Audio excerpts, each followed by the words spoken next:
champagne glass caught the light from the chandeliers above. Those ridiculous, ostentatious chandeliers my son-in-law's father had insisted on importing from somewhere in Europe. And when I raised it, I watched the color drain from his face. Every person in that banquet hall went quiet. 312 people, I know, because my daughter had agonized over the seating chart for weeks, and I had sat beside her at the kitchen table while she moved names around like puzzle pieces. 312 people watched a 63-year-old retired nurse from Sudbury, Ontario, stand up and say the thing she had been holding inside for 31 years. I want to tell you how I got to that moment, because it didn't start at the reception. It started long before that. Before the invitations were printed, before my daughter ever met the man she married, before I even knew what kind of man her father-in-law truly was. It started with a phone call I received on a February morning in 1994 when the snow was coming down so hard outside the hospital that I couldn't see the parking lot from the break room window. I was 27 weeks pregnant and working double shifts because my husband, the man I had believed in completely, had left 6 weeks earlier. Not left for someone else, not left after a fight. Just left. A note on the kitchen counter. His key on top of the note. I had stood there in my scrubs reading 3 sentences, and then I had folded the note, put it in my coat pocket, and gone to work, because rent was due and I was going to be someone's mother whether I was ready or not. My daughter was born on April 9th, 1994, at 11:47 in the evening, during a shift I wasn't supposed to be working. My colleague and closest friend covered for me. She sat with me through 19 hours of labor and held my hand when I couldn't reach the call button, and when it was over and they laid my daughter on my chest, she was the one crying. I wasn't. I was counting fingers. I was already making a list. I named her Rosalind, after my grandmother. Rosie, we called her. From the beginning, she was the kind of child who made strangers smile in grocery stores. She had that quality, warmth, I suppose, or some combination of warmth and curiosity that made her seem older and younger than she was at the same time. When she was 4, she told the cashier at the Loblaws near our apartment that she liked her earrings, and the woman looked so genuinely surprised by the compliment that she gave Rosie a free sticker from behind the counter. That was Rosie. She noticed people. I worked at Health Sciences North for 22 years, night shifts mostly, because the differential pay made the difference between Rosie having school supplies and not. We lived in a 2-bedroom apartment on Paris Street for her entire childhood. It wasn't large, and it wasn't fancy, and the building's elevator broke down at least 4 times a year, but it was ours. I knew every neighbor on our floor. I knew which kids Rosie walked to school with and which ones gave her trouble, and when to call their parents and when to let it go. I did everything twice. Parent-teacher interviews, school concerts, emergency room visits at 2 in the morning when she cut her hand opening a can at 15 because she hadn't wanted to wake me after a night shift. I found out from the discharge paperwork the next day. That part she got from me, I think. The not wanting to make a fuss. When Rosie was 24, she came home for Thanksgiving weekend and told me she had met someone. She was working as a project coordinator for a civil engineering firm in Toronto by then, and she'd met him at a conference in Ottawa. His name was Patrick. She showed me his photo on her phone, and he looked kind, open face, laugh lines already forming at the corners of his eyes, which I always think is a good sign in a young person. She was so careful telling me, watching my face, waiting for something. I told her she looked happy. She said she was. She did not tell me his last name that weekend. I didn't ask. That was my mistake, though I didn't know it yet. 3 months later, she called me on a Sunday evening and said there was something she needed to explain. Her voice was careful in the way it gets when she's bracing herself. I sat down at the kitchen table. She told me Patrick's father was a man named Gordon Whitaker. I had to ask her to repeat it. Gordon Whitaker, Vice President of Operations at Hollandale Mining back in 1994, the man who had signed off on the safety inspection that passed the ventilation system at the Cresthaven shaft 2 weeks before a carbon monoxide buildup killed 4 workers. One of those workers was a man named Terry Okafor, who had been married to my colleague, the woman who had held my hand through 19 hours of labor. Terry was 31 years old. He left behind a wife and 2 daughters. I had known about Gordon Whittaker for a long time. After the incident, there were hearings. There was supposed to be accountability. What there actually was, a province-level investigation that went on for 8 months and concluded with a finding of inadequate safety protocols, a fine levied against the company, and no individual charges. Gordon Whittaker left Hollandale Mining with a severance package. He went on to found his own consulting firm. He built a very comfortable life. I know because I had kept a file folder in the back of my filing cabinet for almost 30 years. Not out of any plan to use it, but because Terry Okafor's daughters had grown up without a father and somebody needed to remember how that happened. So, my daughter was in love with Terry Okafor's killer's son. I sat at my kitchen table for a very long time after she told me. Then I asked her, "Does Patrick know who I am? Does he know my connection to what happened?" She said, "Mom, I don't think Patrick knows much about any of it. He was 11 years old." I asked if she was happy. She said yes. I said, "I need time." What I did not say, and what I should have said, is that I needed her to hear the full story. That was where I failed her. I told myself I was protecting her, that the past was the past, that Patrick was not his father. All of that may even have been true. But what I actually did was pull away. I stopped calling as often. I found reasons not to visit Toronto. When she told me they were engaged, I said congratulations, and I meant it, and then I spent 3 days barely leaving my apartment. She noticed. Of course she noticed. She called and she asked me what was wrong. I said I was just adjusting to the idea of her being so far away. I did not tell her the truth. In hindsight, I think she suspected more than I admitted to myself. Rosie always could read a room. The wedding was planned for September in Collingwood. Rosie and Patrick had found a venue on the water, and the pictures she sent me of it were genuinely beautiful. Big Georgian Bay views, late summer light, the kind of setting that costs a great deal and is worth it. Gordon Whittaker paid for much of it, I learned later. He was that kind of man, generous with money, comfortable with visibility, the sort of person who volunteers to give the toast at every occasion because he enjoys the sound of a room listening to him. Rosie asked me to give a speech. I said yes. I had been thinking about what I would say for months. The morning of the wedding, I drove from Sudbury with my dress in a garment bag across the back seat and the file folder sitting in my tote bag on the passenger floor. I had not decided anything. I want to be honest about that.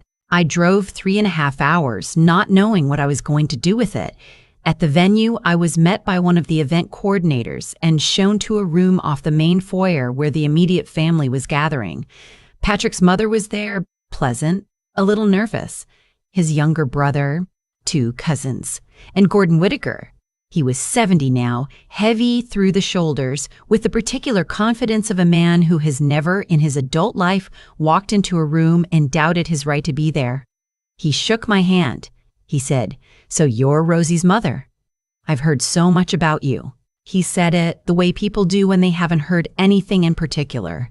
Then he said, and I want to be precise because I've replayed it many times, he said, "It must be a relief, isn't it? Getting her settled. Raising a child alone all those years, that kind of sacrifice, you must be so glad it's finally off your shoulders." "Off my shoulders," he said it pleasantly, conversationally, like it was a generous acknowledgement of my effort. And maybe to him it was. But what I heard was, "You did the hard part, now the real family takes over." That's what I heard. I smiled. I said, "Yes, Rosie is wonderful." Then I excused myself. I sat in a bathroom stall for 10 minutes. I thought about my colleague, my friend, sitting in the same kind of dizzy stillness the morning she buried her husband. I thought about the fine that was paid and the charges that were never laid. I thought about a folder sitting in a tote bag. I went out to the ceremony. I sat in the 3rd row because that was where they had put me, not the front, the 3rd row on the aisle, while Gordon Whittaker sat in the 2nd row directly behind the couple. I watched my daughter walk herself down the aisle because she had insisted on it. She told me once, when she was in university, that she'd thought about it and she wanted to walk herself, that it felt right, that it was part of her story. I had cried when she said it. I cried again watching her. Patrick looked at her like she was the whole room. Whatever else, I believed that. At the reception, the speeches began before dinner. Patrick's brother spoke, then the maid of honor. Then Gordon Whittaker stood up. He was a practiced speaker. He talked about his son with genuine affection. He told a story about Patrick at 14 building a birdhouse that collapsed and Patrick refusing to quit until he built a second one that held. He talked about Rosie as a wonderful addition to their family, their legacy, their name. He used the word legacy twice. Then he said, and here the pleasantness of the earlier comment reappeared, dressed up now in front of 300 people. He said that Rosie was the kind of woman who had clearly learned resilience from necessity. That being raised by a single parent, you either turn out determined or you turn out defeated, and clearly, thank God, Rosie had turned out the former. He looked at me when he said it. He raised his glass toward me. The room applauded. I looked at my daughter. She was looking at her plate. I stood up. I don't know if I fully decided to before my knees straightened, but I was standing, and there was a microphone, and the room was still applauding, so I walked to it. Gordon Whittaker stepped aside with a slight confusion pulling at the corners of his mouth. I said, I'd like to add something if I may. I said I was proud of my daughter. That part was easy, and I meant every word of it. I said that Rosie had never once made me feel like sacrifice was the right word for what I'd given her, because she had given me just as much back. I said she walked herself down the aisle today because she's always known exactly who she is, and I have never been more grateful for anything than the fact that I got to watch her figure that out. The room was warm. People were nodding. Then I said, there's someone here tonight I'd like to acknowledge as well. And I said Gordon Whittaker's name. I said it calmly. I said I had known who he was for a long time. I said that in the spring of 1994, 4 men died at the Cresthaven shaft because a ventilation system that should have failed its inspection was approved. I said that one of those men was Terry Okafor. I said that Terry's widow had been my closest friend, and that his daughters had grown up without him, and that no fine and no severance package and no 30 years of subsequent success had changed any part of that. I said, I want you to know that I remember, that someone in this room remembers. I reached into my tote bag. The folder wasn't thick. A few dozen pages, copies of the inspection report, the internal emails that had been released during the provincial hearings, a letter from a former Hollandale safety officer that had been submitted as evidence and then quietly set aside. Nothing that hadn't been public record. But there, in that room, it had a weight that no amount of money or legacy or well-practiced speeches could counterbalance. I set it on the table in front of me. Gordon Whittaker's face had gone the particular gray of a man who has lived his whole life counting on the assumption that the past is behind him. I looked at my daughter. She was crying. Patrick had his hand on her back. I said, I'm sorry that this is today. I know the timing isn't what any of us would have chosen, but I have been carrying this for a very long time, and I think Terry Okafor's family deserved to have someone say his name at a table like this. At a table where the man responsible is sitting with a full glass and a new legacy and somewhere comfortable to rest. I sat down.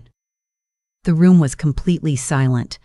What happened next didn't happen all at once, and I want to be honest about the disorder of it. There was no dramatic confrontation, no immediate collapse of Gordon Whittaker. He remained seated. Patrick's mother put her hand over her mouth. Several people near me shifted in their chairs. The event coordinator appeared at the edge of the room looking uncertain. My daughter got up from her seat and came to me. She sat in the empty chair beside me. She took my hands in both of hers and she said, Mom, I knew. She had known since the spring before the wedding. She had done her own research after she started suspecting why I had pulled away. She told me she hadn't told Patrick immediately because she didn't know how. She told me that when she finally did tell him, Patrick had spent 2 weeks not speaking to his father, that they had almost postponed the wedding, that Patrick had decided to proceed because he believed his father's actions were not his to carry, but that he would not pretend they hadn't happened. She said, I was trying to protect you from having to bring it yourself. I said, I was trying to protect you from the same thing. We sat there for a while, the two of us, while the banquet hall resorted itself around us. What happened to Gordon Whittaker afterward moved slowly, the way accountability usually moves when it involves men with resources and lawyers. The folder I left on that table got photographed by 3 different guests and was circulating on social media before the dessert course was served. A journalist in Toronto who had covered the original Cresthaven story in 1994 called me the following Tuesday. She was writing a retrospective piece on mining safety enforcement in Northern Ontario. I agreed to speak with her. My friend, Terry's widow, agreed to speak with her as well. Gordon Whittaker retired from his consulting firm 6 months later. His statement, released through a communications firm, described it as a planned transition. I don't know if that's justice. I think about Terry's daughters. The older one has 2 kids of her own now. I sent a card when she had her second. She sent one back that said she heard what I did at the wedding. She said, "Thank you for saying his name." I keep that card in the same drawer where the file folder used to be. My daughter and I did not come easily back to each other after that night. I want to say that clearly because I've seen how these things get told, and the reality is that we spent several months in a kind of careful distance, not estrangement exactly, but a tenderness around the edges of every conversation, like we were both aware of the bruise. We had both kept things from each other for the same reason, and that reason, however loving, had still cost us time. You cannot get that back. You can only decide what to do with the time you have left. What we did with it? She calls me every Sunday now. When her son was born, Patrick and Rosie's boy, 11 months after the wedding, I drove to Toronto and stayed for 2 weeks. I made soup. I held him for hours while she slept. He has her eyes. He has that same quality she had as a child, the one I never found the right word for. Warmth, maybe, or the particular attention that makes people feel seen. I retired from nursing the following spring. 31 years, all told. My colleague threw me a party at her house. Terry's daughters came. We ate too much and stayed too late. And at some point in the evening, I looked around the room and thought, this is what it looks like when people choose to stay. I have a photograph from the wedding, not the formal ones. I mean a photograph someone took without asking, one of those candid things that appear later on when people share their pictures. It's Rosie and me, sitting in those chairs together while the hall was still suspended in its silence. Her hands are over mine. We're both looking at something off to the side. I couldn't tell you what now, and neither of us is smiling. But we look, in that photograph, like 2 people who have just put something heavy down. I keep it on my refrigerator, next to the card from Terry's daughter. Some things you carry for decades without knowing you've been carrying them. That's just how it works. The weight becomes part of your posture, part of how you move through rooms, part of the silences you keep at kitchen tables while someone you love watches your face. And then one September evening beside Georgian Bay, the champagne glass catches the light, and you stand up, and you put it down. I've thought a lot about cause and effect since that September evening in Collingwood. Not in any mystical sense, just the plain, observable truth that what we do and what we choose not to do ripples outward in ways we rarely see in the moment. Gordon Whittaker signed off on an inspection report in 1994 and told himself, I imagine, that it was a calculated risk, a business decision, the kind of thing that gets buried in paperwork and quarterly reports. And for 30 years it was. He built a firm. He gave speeches. He raised a glass at his son's wedding and called my sacrifice a relief. He had no idea that the woman standing 3 meters away had spent 3 decades quietly keeping a file folder in the back of a cabinet, not out of obsession, not out of hatred, but because she believed that what happened to Terry Okafor deserved to be remembered by someone. That's the part I keep coming back to, not the confrontation, not the silence that fell over that banquet hall. What I keep coming back to is the file folder itself. The simple act of not throwing it away. I didn't know why I kept it for most of those years. It wasn't a plan. It was closer to a responsibility I couldn't name. I think that's what integrity actually looks like most of the time. Not grand gestures, just the quiet decision, repeated over years, to not pretend something didn't happen. To keep the record, to say this occurred and it mattered, and someone should know. Rosie and I both learned something hard that year. We had both been keeping things from each other out of love, and love had made us careless with honesty. She was trying to protect me from pain. I was trying to protect her from a past that wasn't hers to carry. The result was distance, that careful, bruised tenderness in every phone call, the things left unsaid at the edges of every visit. We lost months to it. Not years, thank God, but months, and I don't take that lightly. Time with the people you love is not a renewable resource. What I'd want anyone to take from this, if they're taking anything at all, is that the hardest thing and the right thing are very often the same thing, and the window for doing them doesn't stay open indefinitely. I waited 31 years to say Terry Okafor's name at a table where it mattered. I almost waited too long to be honest with my daughter. Almost.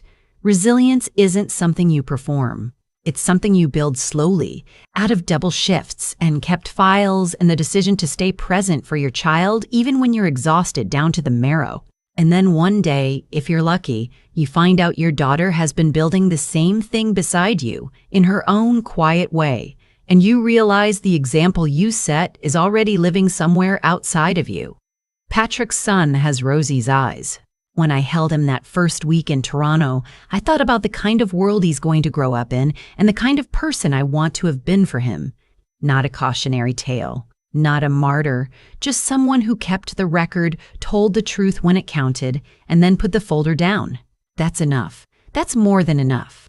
The call came at 2:15 in the morning. I remember because I just turned off the late news and was reaching for the lamp on my bedside table. The phone buzzed and her name came up on the screen and my hand froze halfway to the switch. My daughter never called past midnight. Not even when she was in nursing school pulling those terrible rotations at the Royal Vic. Not even when her father passed and she had to manage the funeral arrangements from Halifax. She texted. She emailed. She left voicemails the next morning apologizing for missing me. So when I saw her name lit up on that screen at 2 in the morning, I knew. Mothers know. I answered before the second ring finished. Mum. Her voice was small, wet around the edges. Mum, I'm in the parquet behind the Eaton Center. I have the baby. I don't know where to go. I sat up. I didn't put on the lamp. I'd lived in that house 31 years, and I could find my robe with my eyes closed. Are you hurt, sweetheart? No. Is the baby hurt? No. Is the baby hurt? No. Then you stay exactly where you are. You lock the doors. You keep the heat running. I'm coming. I drove from Forest Hill down to the underground lot at Yonge and Dundas in 22 minutes. There was barely any traffic, just the gritters out salting the curve on Avenue Road because the freezing rain had started around midnight. I gripped the wheel so hard my fingers ached. I didn't cry. I never cry when I'm working, and I was working then, even if I didn't quite know it yet. My mind was already 3 moves ahead of whatever had happened, sorting through possibilities the way I used to sort through tenant files when I was still doing the books for the buildings myself. I found her on level P3. Her little Subaru was parked sideways across 2 spaces, like she pulled in at speed and given up. She was in the driver's seat with the baby in the back, asleep in the car seat, and there was 1 duffel bag on the passenger side. 1. After almost 3 years of marriage, 1 duffel bag. I knocked on the window. She unlocked the door and just looked at me. Her mascara had run all the way down to her jaw. "Tell me," I said. Not gentle, not harsh, just steady. "He fired me." She swallowed. "His father fired me. From the office. At 7 o'clock tonight. He said I wasn't a fit anymore. That's the word he used, fit. And then I drove home and the locks were changed. All of them. The front, the side, the garage code. And my husband was inside. Mum, I could see him through the kitchen window. He was eating dinner. He was just sitting there eating dinner like I wasn't standing on our own front step in the cold with the baby crying." I didn't say anything for a moment. I unbuckled my granddaughter from the car seat. She was 9 months old and she weighed almost nothing in a snowsuit. She woke up enough to fuss and then put her face into my collar and went back to sleep. "Get the bag," I said. "Lock the car. You're coming home with me." "Mom, I can't. My whole life is in that house. My files, my passport, the baby's papers, everything. I can't just leave it." "You already left it," I said. "We'll get it back. But not tonight. Tonight, we go home." She started crying then, hard. The kind of crying where your whole body shakes. I let her cry for about 90 seconds. Then I said, "Sweetheart, look at me. He thinks he has the upper hand. He thinks he has the upper hand. He thinks he's won something tonight. Let him think that for one more sleep. We'll deal with it in the morning." And I smiled at her. I don't know why. I just did. She looked at me like I'd lost my mind. "Why are you smiling?" "Because he doesn't know what his father actually owns," I said. "And he doesn't know what I actually own. And he's about to find out." Let me back up, because to understand why I smiled in that parkade at 2:45 in the morning, you have to know a few things about me, and about how my daughter came to marry into the family she married into. My name doesn't matter for this story. I'm 63 years old. I was born in a mill town in northern New Brunswick that doesn't exist anymore. The mill closed in '94 and the town went with it. I came to Toronto in 1981 with 2 suitcases and a typing certificate, and I worked as a secretary at a property management firm on Bloor Street. The man who owned the firm took a shine to me, not in any unpleasant way, in a fatherly way, and when he retired in 1996, he sold me 3 small commercial buildings on terms I could afford, with the understanding that I'd never undersell tenants the way the big firms were starting to do. Those 3 buildings are now 11. I own them outright. I've never taken on a partner. I've never borrowed against them past what was prudent. My late husband, God rest him, was a high school principal, and he never had a head for property, but he was supportive in the way that good men are supportive of work they don't fully understand. He read the lease agreements when I asked him to, told me he didn't see anything wrong, and went back to his crossword. My daughter is a nurse.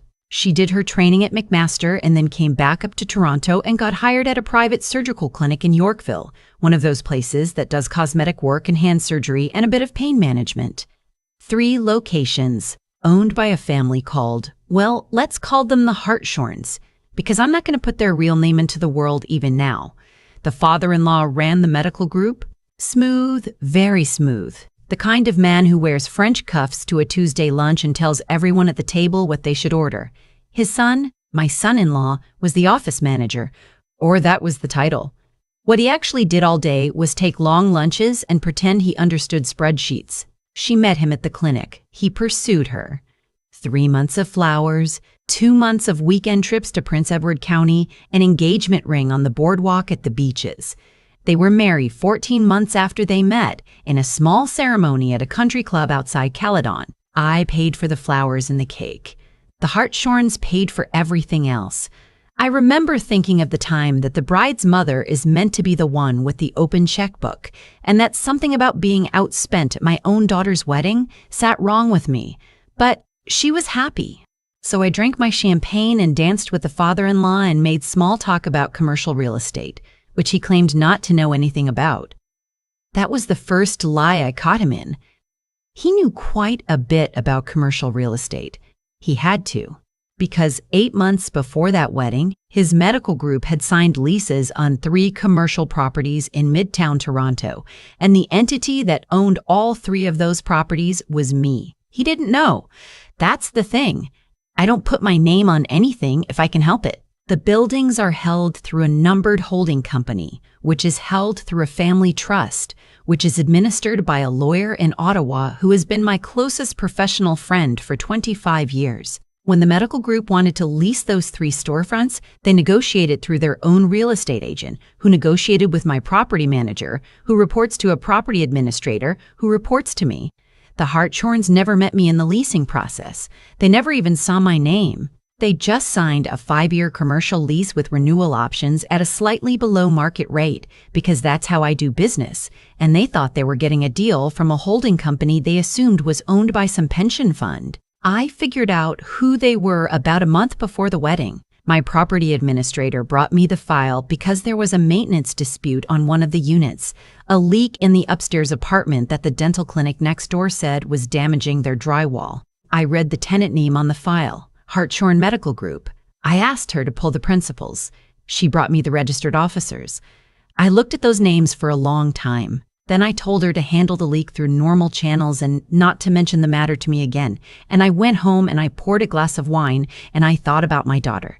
And I decided not to say anything because she was happy. And because if I told her, the man you're marrying is the son of a man who pays me rent, she would feel like her happiness was somehow staged. She would feel small. And no daughter of mine should feel small about her own wedding. So I said nothing. I went to the wedding and I drank the champagne and I shook the father-in-law's hand and I let him compliment me on my brooch. And then I went home and I went back to work and I told myself, this is fine. This is a small city in some ways. These things happen. Just leave it alone. For 2.5 years, I left it alone. I made up the spare bedroom for her and the baby. I'd kept the crib from her childhood up in the storage room above the garage, mostly out of sentiment, and I had it set up by 3:15. She fell asleep with the baby on her chest in the rocking chair by the window. I covered them both with a quilt, and I sat in the kitchen and I drank a cup of tea and I waited for the sun to come up. At 6:30, I called my lawyer in Ottawa. His name is Alistair, and yes, he's a Cape Bretoner. And yes, he picks up his phone at 6:30 in the morning because he's been getting up at 5 o'clock since 1972. I need a full read on the Hartshorn Medical Group leases, I told him. All 3. And I need you to pull whatever's on file regarding my daughter's employment with them. I need it by noon. What's happened? I'll tell you when I have the documents in front of me. He didn't push. He never does. By 10 o'clock, I had the lease files emailed to me, and by 11, I had everything my daughter had ever signed at the clinic, because Alistair had called her HR contact under the pretext of a routine audit, and the HR contact, bless her, had emailed him the personnel file without even checking. My daughter came downstairs at noon. She'd showered. The baby was on her hip. She looked 20 years older than she had at the wedding, and I felt something cold and bright settle into my chest. Sweetheart, I said, I need to ask you some questions, and I need you to answer them honestly, even if you think the answers will upset me. She nodded. When did you sign your employment paperwork at the clinic? Right after I started, about 3 years ago. Did you sign anything else after the wedding? Anything financial? Loan papers? Credit applications? Anything where you signed your name and someone else's name was also on the page? She thought about it. There was a credit card. He said it was for household expenses, that it would build my credit. I signed something. I don't really remember reading it. How many cards? 1. I think 1. What's your social insurance number? She told me. I wrote it down. I'd already pulled her credit file that morning through a service I subscribed to for tenant screening, and I was looking at it as we spoke. There were not 1, but 6 lines of credit open in her name. A line of credit at Scotiabank, 2 credit cards, a car loan against a vehicle she didn't drive, and 2 business loans. 2, against a numbered company I'd never heard of, with my daughter listed as the personal guarantor. I asked her if she'd ever heard of a numbered company. She said no. I asked her if she'd ever guaranteed a business loan. She said no. I asked her very gently who in her household had access to her social insurance number and her signature. She put the baby down on the rug. She sat down at the kitchen table. She covered her mouth with both hands, and she didn't cry. She just made a sound. A small, wounded sound, like a hare in a trap. They've been using your name, I said, for business credit, for at least the last 18 months by the look of it. There's almost $200,000 of debt in your name that you didn't authorize. She shook her head. She kept shaking her head. She kept shaking her head. Sweetheart, look at me. This is not your fault. This is a crime. And it's also separately a very interesting situation for your father-in-law. She looked up. Why? Because the holding company that owns the 3 buildings his clinic operates from. That's me. I own all three. I've owned them for 12 years. And in approximately, I checked my watch, 3 hours, I'm going to be in a meeting with him, and we're going to have a conversation. She just stared at me. Mom? Yes? You own the buildings? I do. Did you know when I got engaged? I figured it out about a month before the wedding, and I didn't say anything because I didn't want you to feel like you couldn't make your own choices. I'm sorry. I should have said something. I see that now. She didn't speak for a long time. Then she said, "What are you going to do?" That depends on a few things, I said. But I want you to know that whatever I do, the goal is your peace, not revenge, not punishment. Peace. For you and for that baby. Everything else is just the mechanics. She nodded. Then she said very quietly, "I want him to lose everything." I refilled her tea. I didn't say anything. I just refilled her tea. I called the father-in-law's office at 1 in the afternoon. I went through his assistant. I introduced myself as the principal of the holding company that owned his 3 leased premises. The assistant put me through within 40 seconds. I have noticed over the years that when a landlord calls, people are very quick to pick up. "Mr. Hartshorn," I said, "I'd like to come by your Yorkville location at 4 o'clock today. I'll be bringing my lawyer. There are some lease matters to discuss." "I'm afraid 4 doesn't work. We have a procedure scheduled, Mr. Hartshorn. 4 o'clock. Or I serve the notices by courier tomorrow morning and we don't speak at all. Your choice." A long pause. Then, 4 o'clock, I'll clear my afternoon. I hung up. I went upstairs. I changed out of my house clothes and into the navy suit I keep for board meetings, the one with the silk lapels, and I put on the pearls my husband bought me for our 20th anniversary. I have always believed that what you wear tells the room how seriously to take you. I was about to walk into a room of men who had treated my daughter like she was furniture, and I wanted them to understand before I opened my mouth that they were not the senior person in the room. Alistair flew down from Ottawa that morning. He met me at the clinic at 3:55 with a leather folio under his arm. We went in together. The father-in-law was waiting in his office with my son-in-law beside him. They were both standing. The father-in-law had on one of those French cuff shirts and a smile that didn't reach his eyes. The son-in-law looked confused, like he'd just been told the meeting was about lease renewals. I didn't sit down. Neither did Alistair. "Gentlemen," I said, "I'll be brief. I am the beneficial owner of all 3 properties that house the Hartshorn Medical Group. I have been for over a decade. You have never met me because that is how I prefer to do business. I am also the mother of the woman you fired last night, and the mother-in-law of the man who changed the locks on her home while she stood outside with my 9-month-old grandchild in sub-zero weather." The father-in-law's face did something complicated. The son-in-law sat down without being invited. "Furthermore," I continued, "we have today identified 6 lines of credit and 2 business loans opened fraudulently in my daughter's name, totaling approximately $193,000 in liabilities she did not authorize. Documents bearing what appears to be her signature have been used to obtain these instruments. My lawyer will be filing a report with the RCMP Financial Crimes Unit and with Equifax and TransUnion before close of business tomorrow." The father-in-law opened his mouth. I held up one finger. He closed it. "As to the leases, all 3 of your premises operate under 5-year commercial agreements that I authorized in 2022. Each contains a clause permitting the landlord to terminate for cause upon 30 days written notice in the event of any conduct by the tenant or its principals that, in the landlord's sole reasonable judgment, brings the property into disrepute. Identity theft against a member of the landlord's immediate family qualifies. My lawyer has the termination notices prepared. They are dated today. I have not yet served them." "Now, wait just. I am not finished." He stopped. "There are 2 ways this afternoon can go. The first is that I serve those notices today. You have 30 days to vacate. My daughter's debts are repudiated through the formal fraud process. Criminal charges are pursued to the extent the Crown sees fit. And your medical group ceases to exist by the end of next month because you cannot find replacement clinical space in Midtown on 30 days' notice, and you know it. The second is that we sit down and we negotiate an exit that allows your operations to continue, with terms that protect my daughter completely and that ensure she walks away from this marriage with what she is owed and not 1 cent less. I let that sit for a moment.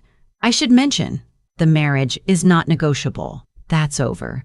The only question is whether you finish this year as a practicing clinic owner or as a man explaining to his board why he no longer has premises. The son-in-law made a noise. A wet, deflated noise. "Dad," he said. "Dad, you said?" "Be quiet," said his father, without looking at him.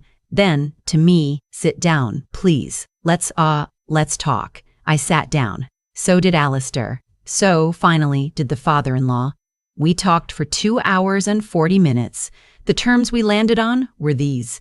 The father-in-law would, within 10 business days, instruct his banks to assume all 6 lines of credit and the 2 business loans, removing my daughter's name and her personal guarantee from each. He would file the necessary corrections with both credit bureaus and pay for a professional credit repair service to monitor her file for 5 years. He would pay her 1 year's salary in lieu of notice, plus statutory severance, plus a confidentiality settlement that I will not disclose the amount of, except to say that my daughter does not need to work for at least the next 3 years if she chooses not to.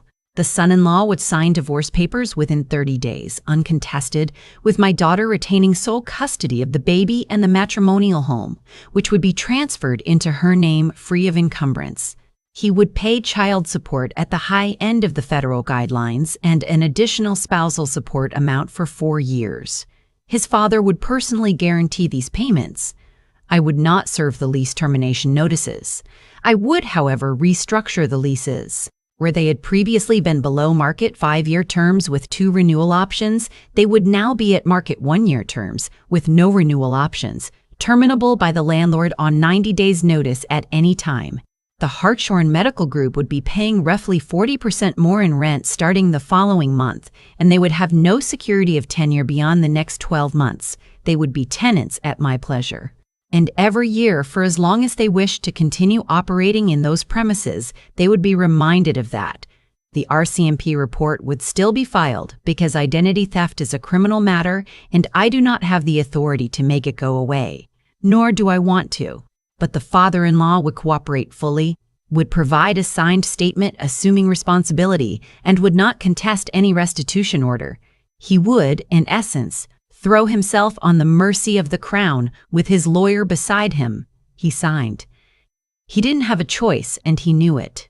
His son signed an hour after that in a different room with a different lawyer. After his father went in and spoke to him in a tone I could hear through the wall but not make out the words of, when the son came out, he had been crying. He didn't look at me. He didn't look at anyone. He just signed the papers Alistair handed him and walked out of the building and got into a taxi. I went home. My daughter was in the kitchen making grilled cheese for supper. The baby was in the high chair smacking a wooden spoon against the tray. The whole house smelled of butter and bread. I sat down at the table. I didn't say anything for a minute. I just watched her flip a sandwich. "Well," she said, "how did it go?" "It's done," I said. "Most of it. The rest will take a few weeks." She nodded. She slid a sandwich onto a plate and put it in front of me. Then she sat down across from me. "Mom?" "Yes, I don't know how to thank you." "You don't thank me. You're my daughter. This is what I'm for." She ate her sandwich. I ate mine. The baby smacked the spoon against the tray and laughed at the noise it made, and I thought about how loud joy can be when you've forgotten what it sounds like. That was 18 months ago. She has full custody. Her credit is rebuilt. The matrimonial home was sold because she said she couldn't stand to live in it, and she bought a smaller place in the East End with a backyard and a maple tree. She's gone back to school part-time. She's studying to become a nurse practitioner, the way she'd always wanted to before she met him, before the office manager job swallowed her career into the family business, and she lost track of who she was supposed to be. The Hartshorn Medical Group is still operating out of my 3 buildings. They paid their rent on time last month. They will pay it on time this month. The father-in-law sent me a Christmas card in December. I did not send one back. I do not need to be cruel. The rent reminds him every 30 days exactly where he stands with me, and the calendar reminds him every year that his lease comes up for review in November and he doesn't sleep well in October. That's enough. My ex-son-in-law moved to Vancouver. I hear he works for a different family business now. One of his cousins owns a wholesale operation out there. He sees the baby twice a year, supervised because that's what my daughter agreed to, and that's what the court approved. The baby is almost 2.5 now, and she calls me Nan, and she calls my daughter Mama, and she does not yet know that there's a man on the other side of the country who shares her last name and who lost her through his own foolishness. She will know one day. My daughter will tell her when she's old enough. She'll tell it honestly, because that's the kind of mother she is. I think about that parkade sometimes. I think about the way her mascara had run, and the one duffel bag, and the way she said, "I don't know where to go," like she'd forgotten she had a mother. And I think about why I smiled. I smiled because I knew the shape of the room before he did. I smiled because he thought he was holding a hand he wasn't holding. I smiled because a man who locks a baby out of her own house in February in Toronto has, without knowing it, told you everything you need to know about him. And once you know that, the rest is just paperwork. My granddaughter likes to stack blocks at my kitchen table. She builds them up 4 or 5 high, and then she knocks them down and laughs, and I rebuild the tower and she knocks it down again, over and over. I told my daughter the other day that I think children understand more than we give them credit for. They understand that things fall. They understand that things can also be built again. They understand it in their hands before they understand it in their heads. Some things have to fall before they can be built again properly. Some empires are only empires because nobody's checked the deed. I keep the deeds in a safe in my study. I check them once a year. I always have.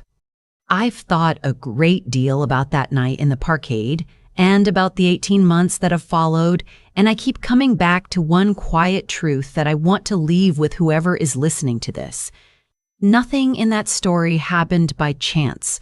Not one piece of it. My son-in-law did not change those locks because he was angry. He changed them because for almost 3 years, no one had ever told him he couldn't.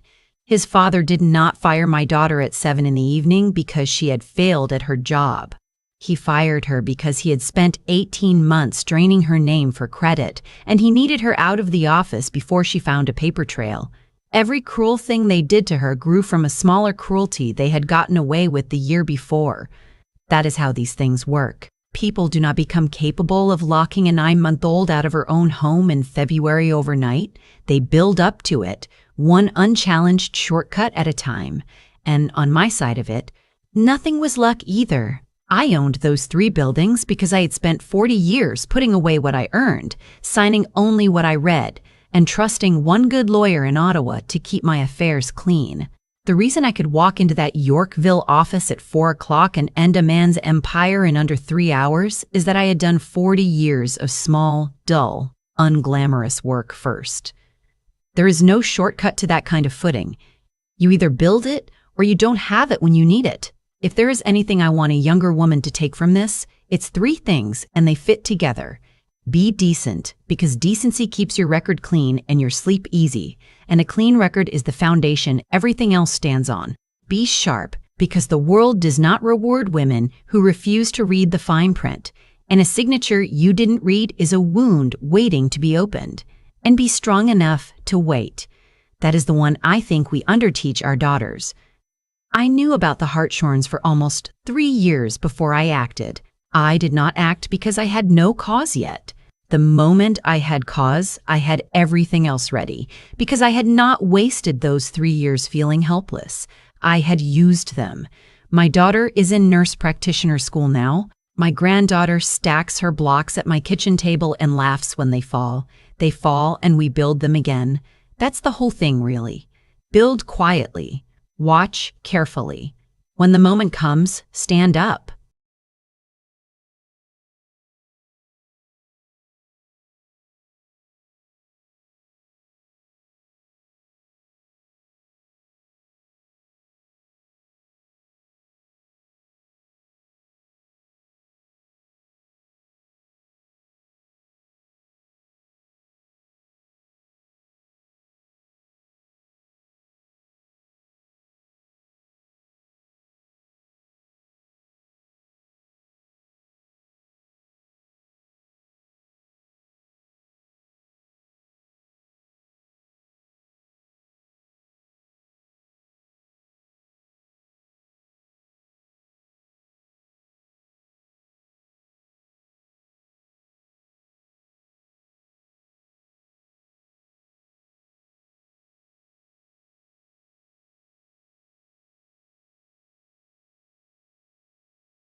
crystal wine glass caught the light from the chandeliers above, and I watched my son-in-law's father raise it high, his gold cufflinks glinting, his smile wide and practiced. 300 people were looking at him. Some were looking at me, and I thought, now, right now. But I'm getting ahead of myself. I always do when I tell this story. My daughter used to say that about me. She'd laugh and say, "Mom, you started at the end again." She learned that from me, actually. Starting at the end was how I survived. My name is Moira, and I have worked with my hands for most of my adult life. Not because I had to at first, because I wanted to. My father was a Finnish carpenter in Fredericton, and he used to let me hold the sandpaper while he ran it along the grain of the wood, slow and careful, and he'd say the quality is in what you can't see. The underside of the drawer, the inside of the joint. The part nobody looks at, that's where character lives. I think about that a lot, the part nobody looks at. I was 31 when I had my daughter and 32 when her father left. He didn't leave badly. There was no argument, no affair I knew of, no dramatic scene at the kitchen table. He just came home one evening while she was sleeping, set his keys on the counter and said he wasn't built for this. He said it quietly, like he was apologizing for being late. I didn't cry until he was out the driveway. Then I cried for about 3 days, and then I stopped because she was awake and she was hungry, and the world doesn't pause. I was living in Moncton then, renting the upper half of a duplex on a street where the wind came off the bay and found every gap in the windows. My neighbor downstairs, an older woman who kept a small garden of marigolds and pots on the shared porch, used to knock on my door on Sunday mornings with a container of soup. She never asked questions. She just handed me the container and went back down. I've tried to be like her since then, the kind of person who shows up without needing to be asked. I went back to working full-time when my daughter was 4 months old. I had no family in New Brunswick. My parents were still in Fredericton, my father already sick by then, my mother holding everything together by sheer stubbornness. I couldn't ask them for more than they already had. So I found a daycare 2 blocks from the construction firm where I worked as an office administrator, and I learned to be the first one there in the morning and the last one to leave, because you don't get to be unreliable when you're the only income. We moved 4 times in the first 8 years, always renting, always calculating, always watching the bank account the way some people watch the weather.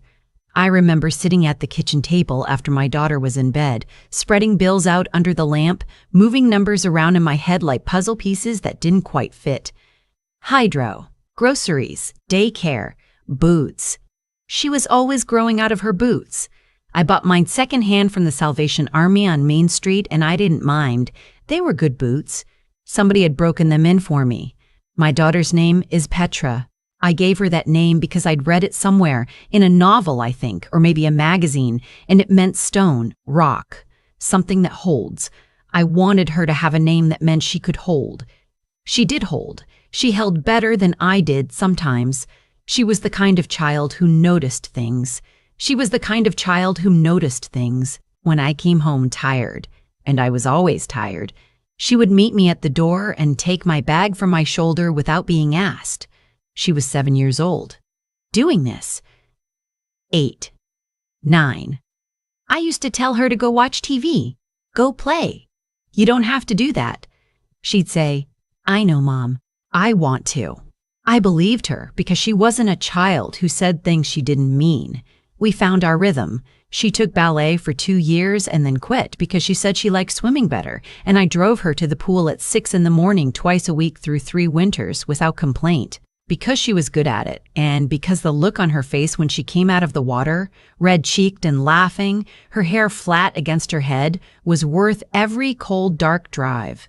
She made the city swim team. She got a partial scholarship to study kinesiology at Dahl. The day she got that letter, I sat down at the kitchen table and cried in a way I hadn't cried since her father left. Except these were completely different tears. And I think she knew that, because she just sat across from me and let me. I missed her terribly when she left for Halifax. I won't pretend I didn't. I had built something of my own by then. I'd left the construction firm when Petra was 12 and gone to work for a restoration company. Old heritage buildings, the kind of work my father would have respected. Over 15 years, I worked my way from the office into project management, and eventually I became the person they called when a job was going badly. I was good at it. I understood the part nobody looks at. I wasn't wealthy, but I had a house I owned, a 2-story on the edge of the Westmoreland Street neighborhood, with a yard that actually got sun and a kitchen I'd renovated myself over 2 summers. My father's voice in my head the whole time. I had savings. I had a pension building. I had a life that fit me. Petra called every Sunday, sometimes more. She told me about her classes, her roommates, the guy she'd started dating in 2nd year, a civil engineering student named, and I'm going to tell you his name because you need to know it, Alec. She talked about him for months before I met him. He was funny, she said. He was serious about the right things. He called his grandmother every week. I liked that last detail. I always liked people who called their grandmothers. I met him at Thanksgiving. Petra brought him back to Moncton on the bus, and I made turkey, and the table was too small, and we had to put a card table at one end, and it was imperfect and loud, and I remember thinking, this one's real. Whatever this is, it's real. What I did not know, what nobody told me, was who Alec's father was. I want to be careful here, because even now, even after everything, I don't want to be dramatic for the sake of it. The facts are traumatic enough. Alec's father's name was Terence Grohl. He owned a mid-sized land development company out of Halifax, with projects across Nova Scotia and into New Brunswick. He was the kind of man who spoke at Chamber of Commerce events and had his name on a building at a community college and wore his reputation like a piece of clothing he'd had tailored specifically to fit. 15 years before Petra met Alec, Terence Grohl's company had been the primary contractor on a residential development outside of Sackville. It was a retirement community, townhomes, small yards, the kind of place people moved to when they wanted quiet and simplicity. My parents had been on the waiting list. They never got to move in. The development had foundation problems, significant ones. Problems that engineers had flagged internally that I would later learn were documented in reports that were buried, revised, or simply ignored because fixing them would have cost more than Grohl wanted to spend. 2 buildings had to be evacuated. 1 family lost everything. There were lawsuits, but Grohl's company had structured itself carefully, and most of the liability fell to subcontractors who didn't have the resources to fight. The community college building went up the following year. His name went on a plaque. My father died before any of this became public. He'd been ill already. The cancer had been working for 2 years by then, but the stress of losing their deposit, of watching the retirement they'd planned carefully dissolve in legal language they didn't understand, had worn something down in him that didn't recover. My mother moved into a small apartment in Fredericton and never spoke about it in a way that would worry me. That was her gift and her burden both. I had never forgotten Terence Grohl's name.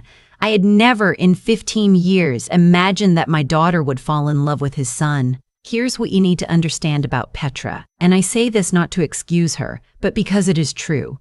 She found out 8 months into the relationship. She was at Alec's family home for dinner. She'd been there several times by then, and she liked his mother, she told me, who was warm and direct and nothing like what was coming, and she saw a framed news article on the wall of the study, one of those local business profiles. His father shaking hands with someone official, and she recognized the company name. She knew. She knew because I had told her years ago. Not often. I wasn't someone who repeated grievances for the sake of it. But I had told her once, clearly, about the development, about her grandfather, about the name. She didn't tell me. I understand why now. I didn't for a long time. I didn't for 3 years, and I'll get to that, but I understand it now. She was 24 years old, and she loved this man, and she was terrified of what telling me would do. She thought she was protecting me from a pain that was already old. She thought she was protecting Alec from something that wasn't his fault. She thought she was protecting her own life from fracturing before it had fully formed. She was wrong to stay silent. She knows that. I've told her that I know she knows, and we have agreed not to live inside that knowing forever, because that's not a life either. But I am getting ahead of myself again. Petra and Alec got engaged in the spring. She called me from the Halifax waterfront. I could hear the harbor in the background, and she was crying and laughing at the same time, and I sat down on my kitchen floor because my legs went, just completely went, and I cried with her for 10 minutes. Then I made tea and we talked for 2 hours. The wedding was set for August the following year. They booked a venue in Halifax, one of the old converted properties near the waterfront, the kind with exposed stone and tall windows and a garden for the ceremony. I helped with what I could. I paid for the flowers and the photographer because Petra tried to argue and I told her not to be ridiculous. This was the thing I had been saving toward without knowing it. I meant it. I met Terence Grohl at the engagement dinner. Alex's family had hosted it, their home in Bedford, large and well kept, with a dining room that could seat 16 and a wine rack that was not decorative.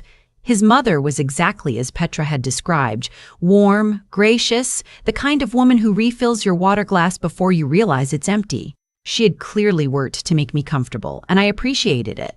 I liked her instinctively, the way I liked most people who didn't need the room to know they were in it. Terence was different. He was not rude to me that night. Not openly. But there was something in the way he looked at me across the table, a measuring quality, like I was an asset he was trying to value, that made the back of my neck tighten. He asked about my work with the sort of interest that isn't really interest, and when I explained what I did, he nodded in a way that meant he had stopped listening.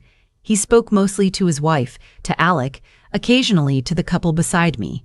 He spoke to me the way some people speak to someone's guest, politely, briefly, and without remembering anything afterward. I told myself I was imagining things. I had history with his name, and history makes us see shapes in everything. I found out about a month before the wedding. My daughter called on a Wednesday evening, and I could hear it before she said anything, that particular quality of silence before something breaks. She told me she'd known for over a year. She told me she'd been trying to find a way to tell me. She told me she was sorry. I said nothing for a very long time. Then I said, I need to call you back, and I hung up and I sat in my kitchen for 2 hours, and I did not call her back that night. I did not attend the wedding rehearsal dinner. I told them I had a migraine, which was partly true. I had been getting them that month. Petra called 3 times and I answered once, and I said I would be at the wedding and I would be fine and we would talk after. I want to be honest about this part, because I wasn't perfect in it. I was angry in a way that was bigger than the situation in front of me. I was angry at Terence Grohl for what had happened 15 years ago. I was angry at Petra for keeping the secret. I was angry at myself for not asking more questions. I was angry at my father for not being there to tell me what to do.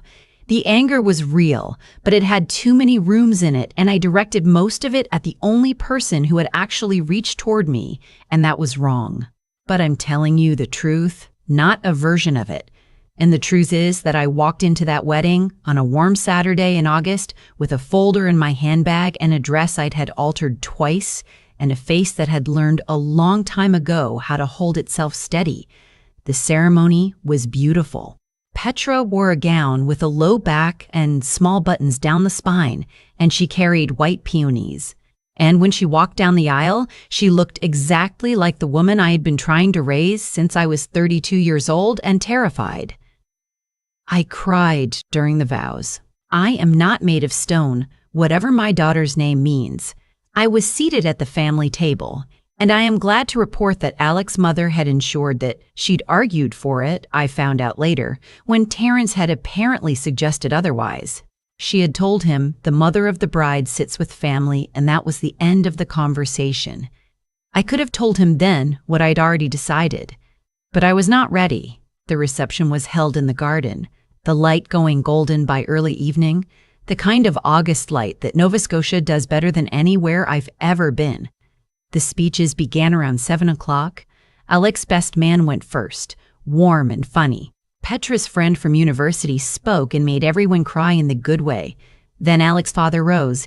He spoke for perhaps 12 minutes. He talked about his son with genuine pride. I will give him that, because I am trying to tell the truth here. And the truth is that he loved Alec in whatever limited way he loved things. He talked about the wedding venue, about the families being joined, about the future ahead of the young couple. And then he paused, and he looked toward me, and he smiled. Not at me, exactly, more in my general direction. And he said that Alec had come from a family that knew the value of building something that lasts. He said that some of us understood what it meant to invest in foundations. He said that the Grohl name had stood for quality and durability in this province for 3 decades, and he was proud to pass that legacy on. He sat down to applause. I watched people clap, and I waited until the clapping finished and the attention in the room shifted slightly, that loose, between-moment softness before the next speaker, and I stood up. I was not on the program. I said, "I'd like to say a few words, if I may." Petra looked at me from across the table. Her face was very still. I said I was Petra's mother. I said I had raised her on my own for 27 years, and that I was prouder of her than I had language to say. I said I had watched her choose wisely, choose Alec, choose a life, choose with her eyes open. I said the Grohl family had welcomed her, and that Alec's mother had shown her a generosity that I would not forget. Then I said that I had something I'd been carrying for 15 years, and that I was going to set it down here, tonight, in front of the people who mattered most to the young couple, because secrets carried too long begin to rot. And I did not want anything rotting at the foundation of their marriage. I reached into my handbag and took out the folder. I had requested the documents under Freedom of Information legislation 18 months earlier, long before the wedding, long before Petra's phone call, because I had been carrying Terence Grohl's name in my memory since my father was alive, and I was systematic about things I couldn't let go. Inside the folder were engineering assessment summaries, internal communications obtained through a journalist contact, and a letter of complaint my parents had submitted to the provincial ombudsman in 2011 that had never received a substantive response. I had also printed a piece that a Halifax investigative reporter had published 3 years ago, a careful, well-documented examination of the Sackville development, and 3 others, naming the company, naming the patterns, stopping just short of naming Terence specifically, but leaving very little to imagination. I said that the foundation of a house, like the foundation of a house, like the foundation of a family, is only as good as the honesty that went into it. I said that Terence Grohl's company had built on a false foundation and that real people had lost real things, including my parents, including my father, who was not there tonight because he had died in 2012 and had never recovered the retirement he had earned. I placed the folder on the table in front of me. The room was very quiet. Terence's face had gone through several colors. He was looking at me with an expression I had not seen on him before. Not measuring, not dismissive. Something closer to genuine shock, the kind that comes from realizing that someone you underestimated had been watching you from the beginning. I said I wasn't there to destroy the evening. I said I was there because my daughter deserved to begin her marriage in a house with no hidden rooms, and because Alec deserved to know the full weight of what he was inheriting so that he could choose differently. I said I believed he would choose differently. I said I believed he would choose differently. I had watched him with Petra for 4 years, and I believed, genuinely, that he was not his father's continuation. I thanked the room for listening. I sat down. What happened after is both complicated and simple, the way most true things are. Terence left the reception. His wife stayed. She came to me about an hour later, while the dancing had started and the young people were laughing and the evening had somehow resumed around the shape of what I'd said. And she sat down beside me and she was quiet for a moment. And then she said, "I've known about those reports for 8 years." I looked at her. She said she had told herself it was over, that it was settled, that there was nothing to be done. She said she had been wrong. She said she had sorry about my father. That was when I cried again. Not the good kind, this time. The kind that comes from a grief you've been carrying in your coat pocket so long you've forgotten it's not part of your body. Alec and Petra came to me together before the night was over. Alec looked shaken in the way that young men look when they discover that love isn't protection from history. He said he hadn't known, and I believed him, because Petra would not have married someone who knew and said nothing. He said he needed time to understand what it meant. I told him that was fair. I told him time was something the young actually had and that he should use it carefully. Petra and I did not reconcile that night. I want to be clear about that. She hugged me before they left for their hotel, and I held her for a long time, and I told her I loved her because that was true and had always been true. But the work of the reconciliation, the sitting across from each other, the real accounting, that took months. It should have taken months. Some things shouldn't be rushed just because we're afraid of the silence. I will tell you what the silence looked like, because I think this is the part that mattered most. It looked like 3 weeks of short texts and careful phone calls. It looked like me driving to Halifax in October and sitting in their kitchen while Alec made coffee and did the kind of polite hovering that people do when they don't know if they're welcome. It looked like Petra and me going for a walk along the harbor and saying nothing for the first 20 minutes because we'd run out of the easy things and hadn't yet learned to speak in the harder register. She said, "I thought I was protecting you." I said, "I know." She said, "I was also protecting myself." I said, "I know that too." That was the real beginning, not the wedding, not the folder on the table. That conversation on a gray October afternoon beside the water, 2 women learning to talk to each other as equals. Terrence Grohl hired a lawyer within 2 weeks of the wedding. There were rumblings about defamation, about privacy, about what I had or hadn't been entitled to say in a semi-public setting. None of it came to anything. The documents I had referenced were obtained legally. The journalist's article was already on record. And I had, as my own quietly thorough lawyer pointed out, said nothing that was factually incorrect. The investigative piece was republished by 2 outlets that fall, with new reporting attached. Alec cooperated with one of the journalists voluntarily after long conversations with Petra. The Provincial Housing Authority opened a review. I don't know where it ended up. I stopped following it closely because I had already put the folder down, and I meant it. I wasn't trying to burn his empire. I was trying to clear the air so my daughter's marriage could breathe. Alec and Petra have a daughter now. She was born in April, small and loud and relentlessly curious, with Petra's eyes and Alec's tendency to grab at everything within reach. They named her June. I drive to Halifax every few weeks. I stay in the spare room that used to be a home office and still smells slightly of paint. I make soup on Friday nights, the kind my neighbor used to make me in Moncton, and I don't add anything to it that doesn't belong there, and it's always enough. Alec's mother and I have had dinner, just the 2 of us, twice. We don't talk about Terrence. We talk about our children and about the granddaughter we share, and about how strange it is to arrive at this age and discover that the things you thought were walls were sometimes just doors you hadn't tried yet. My father would have liked June. He would have held her in his big carpenter's hands and let her grab his finger, and he would have said something quiet about how small things get strong fast if you let them. I keep a sanding block in my kitchen drawer. I have had it since he died. I don't know what I'm saving it for. Maybe nothing. Maybe just to have something of his nearby while I sand the parts that nobody else sees. That's where the character lives, he used to say. I believe it. I have always believed it. I have always believed it. I set the folder down and I picked June up, and that was enough. That was more than enough. That was everything.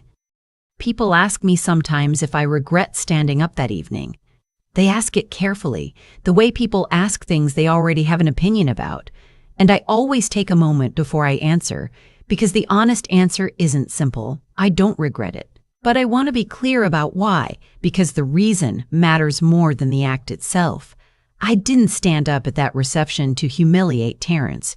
I didn't do it to perform strength for an audience, or to win something, or to finally collect on a debt that had been sitting unpaid for 15 years. I did it because I had spent most of my adult life building things carefully, my career, my home, my daughter, and I had learned the hard way, and more than once, that what you leave unaddressed doesn't disappear. It just moves underground, and underground things have a way of destabilizing the foundation above them eventually. I had watched it happen in buildings. I had watched it happen in families. Terrence built on false foundations and told himself the structure would hold. For a long time it did. That's the thing about certain kinds of dishonesty. It doesn't collapse immediately, and the delay can start to feel like permission, but the delay isn't permission. It's just delay.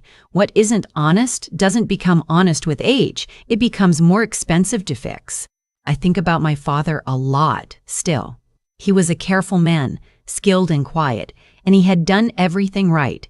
Saved steadily, planned thoughtfully, trusted a process that was supposed to protect him. And the process failed him because someone else decided that their convenience was worth more than his security. He never recovered from that, not fully. Not because he was weak, but because some losses at a certain age are not recoverable losses. The retirement he planned was the shape his dignity had taken, and when it was taken from him, something in him went quiet that had never been quiet before. I carried that. I carried it for 15 years without knowing entirely what to do with it, and there's something I want to say about that kind of carrying. It doesn't make you bitter, necessarily, if you're careful with it. It can make you precise. It made me precise. It made me someone who reads documents carefully, who asks follow-up questions, who keeps records not out of paranoia, but out of the understanding that the truth doesn't defend itself. Petra and I are closer now than we were before the wedding. That sounds strange, maybe, given what happened. But the version of our relationship that existed before that August evening was built partially on a silence she was maintaining for reasons she thought were good, and partially on a grief I was maintaining for reasons I thought were private. Neither of us was fully present to the other. What we have now is slower and more honest, and sometimes harder to sit in, and it is also more real. Alec is a good man who is doing the work of understanding what his father built and what he doesn't want to inherit. I respect that more than I can say.